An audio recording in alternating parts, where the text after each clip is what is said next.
बोलिए शंकर भगवान की जय। आइए सुनते हैं शिव के गुणों की महिमा। ऋषि बोले, हे सूत जी, अब आप हमसे भगवान शिव और पार्वती के परम उत्तम व दिव्य स्वरूप के वर्णन कीजिए। सृष्टि की रचना से पूर्व, सृष्टि के मध्यकाल व अंतकाल में महेश्वर किस प्रकार व किस रूप में स्थित होते हैं। तभी लोगों का कल्याण करने वाले भगवान शिव कैसे प्रसन्न होते हैं तथा प्रसन्न होने पर अपने भक्तों को कौन कौन से उत्तम फल देते हैं। हमने सुना है कि भगवान शिव महान दयालु हैं, अपने भक्तों को कष्ट में नहीं देख सकते। ब्रह्मा, विष्णु और महेश तीनों देवता शिव जी के अंग से ही उत्पन्न हुए हैं। हम पर कृपा कर शिव जी के प्राकट्य, देवी उमा की उत्पत्ति, शिव उमा विवाहग्रस्त धर्म एवं शिव जी के अनंत चरित्रों को सुनाइए। सूत जी बोले, हे ऋषियों, आप लोगों के प्रसन्न पतित पावनी श्री गंगा जी के समान ये सुनने वाले, कहने वाले तथा पूछने वालों, इन तीनों को पवित्र करने वाले आपकी इस कथा को सुनने की अतिरिक्त इच्छा है, इसलिए आप धन्यवाद के पात्र हैं। ब्राह्मणों, भगवान शंकर का रूप साधु, राजसी और तामसी तीनों प्राकृतिक के मनुष्य को सदा आनंद प्रदान करने वाला है। वे मनुष्य जिनके मन में कोई तृष्णा नहीं, ऐसे महात्मा पुरुष भगवान शिव के गुणों का ज्ञान करते हैं, क्योंकि शिव की भक्ति मन और कानों को प्रिय लगने वाली है और संपूर्ण मनोरथों को पूर्ण करने वाली है। ये ऋषियों, मैं आपके प्रश्नों के अनुसार ही शिव के चरित्रों का वर्णन करता हूँ। आप उसे आदरपूर्वक श्रवण करें।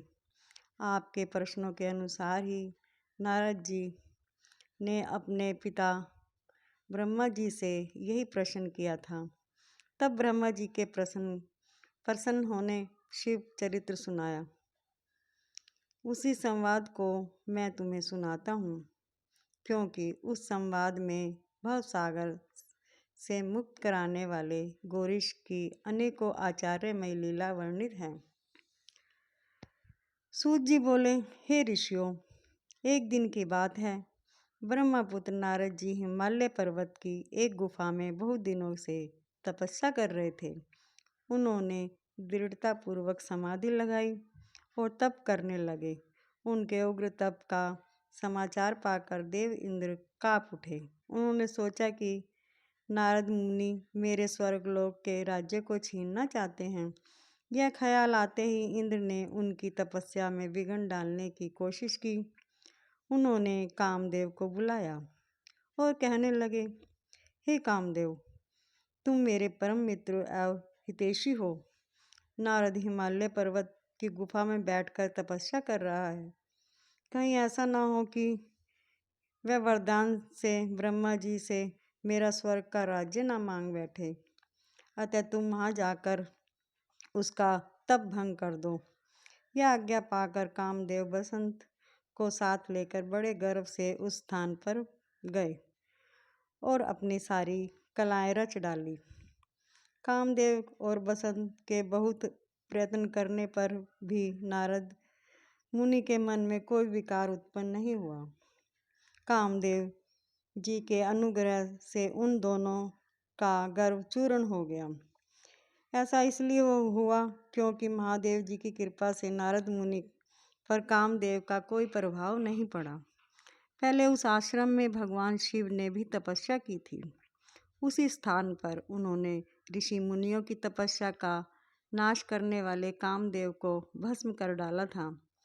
कामदेव को भस्म देखकर उनकी पति रति ने बिलखते हुए भगवान शंकर से उन्हें जीवित करने की प्रार्थना की तथा सभी देवताओं ने शिवजी के प्रार्थना करने लगे तो भगवान महादेव जी ने कहा था कि कुछ समय पश्चात कामदेव जी स्वयं जीवित हो जाएंगे, किंतु इस स्थान पर और उसके आसपास जहाँ तक भस्म दिखाई देती है वहाँ तक की पृथ्वी पर कामदेव की माया और कामबाण का कोई प्रभाव नहीं पड़ेगा।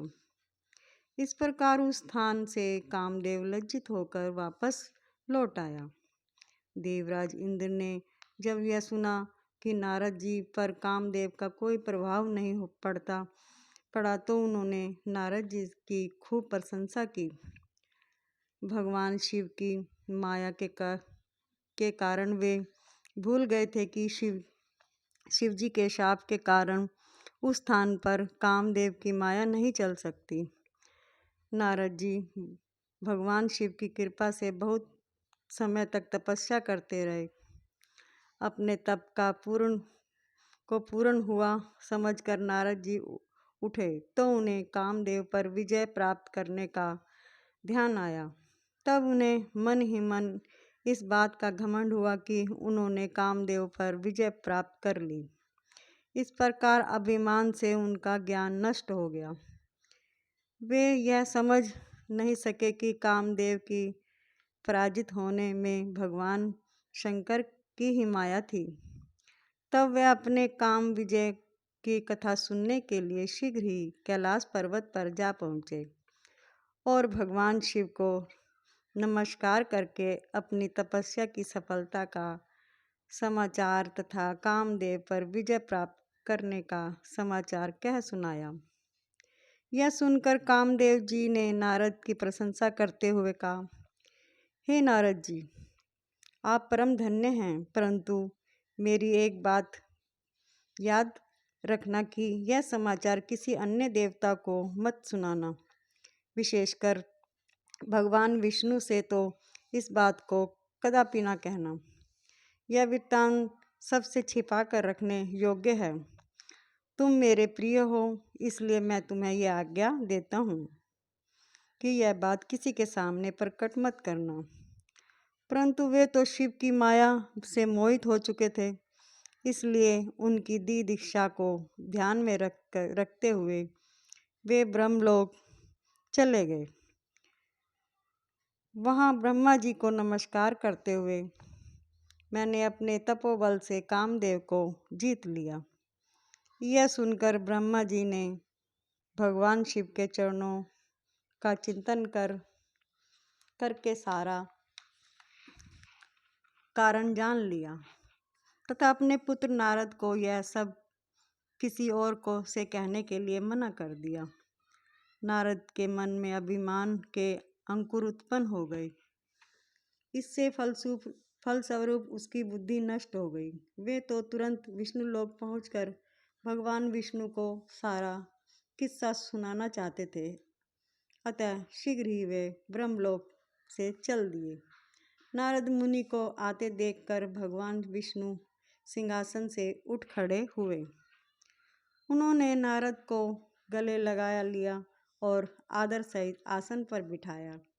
भगवान शिव के चरणों का स्मरण करके भगवान विष्णु ने नारद जी से पूछा, नारद जी, आप कहाँ से आ रहे हो और इस लोक में आपका शुभ आगमन किस लिए हुआ है? यह सुनकर नारद जी ने अहंकार सहित अपने तप के पूर्ण होने एवं कामदेव पर विजय प्राप्त करने का समस्त हाल उन्हें कह सुनाया। भगवान विष्णु काम के विजय में असली कारण को समझ चुके थे। वे नारद जी से बोले, हे नारद जी, आपकी कीर्ति व निर्मल बुद्धि धन्य हैं। काम, क्रोध एवं लोभ मोह उन मनुष्यों को पीड़ित करते हैं जो भक्तिहीन हैं। आप तो ज्ञान वैराग्य से मुक्त हैं एवं ब्रह्मचारी हैं, फिर भला यह काम आपका क्या बिगाड़ सकता है? देव ऋषि नारद बोले, हे भगवान, यह सब आपकी कृपा का ही फल है। आपकी कृपा से आगे कामदेव की क्या समर्थ है जो मेरा कुछ बिगाड़ सके। मैं तो सदा ही निर्भय हूँ। इतना कहकर नारद जी विष्णु भगवान को नमस्कार करके चले गए। बोलिए शंकर भगवान की जय।